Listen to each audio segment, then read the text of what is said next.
आज ठिकठिकाणी गुढीपाडव्याचा उत्साह पाहायला मिळतोय। आता पाहूया त्याच संदर्भातल्या टॉप 9 बातम्या।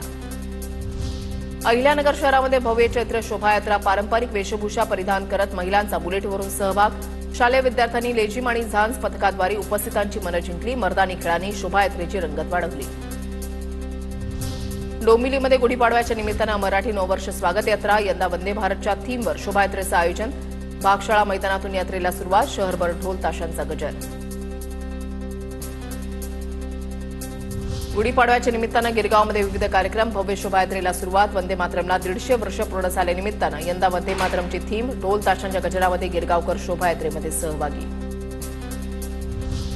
नागपुरात गुढीपाडव्याचा उत्साह, मराठी नववर्षानिमित्त नागपूरमध्ये भव्य शोभायात्रा, मराठी अभिनेत्री सई ताम्हणकर ही नागपूरमधल्या शोभायात्रेमध्ये सहभागी।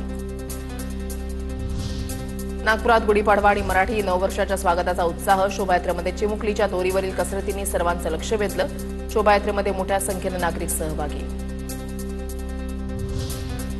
पंढरपुरात गुढीपाडव्याच्या निमित्तानं विठ्ठल रुक्मिणी मंदिराला फुलांची आकर्षक सजावट, रांजणगाव इथल्या विठ्ठल भक्त नानासाहेब पाचनकर यांच्याकडून फुलांची आरास। धाराशिवमध्ये तुळजाभवानी मंदिरामध्ये परंपरेनुसार गुढीपाडवा साजरा, मंदिराच्या शिखरावर गुढी उभारली, पहाटे 5 वाजता विधिवत पूजा आणि आरती करून महंत आणि पुजाऱ्यांच्या हस्ते तुळजाभवानी मंदिराच्या शिखरावर गुढी उभारण्यात आली।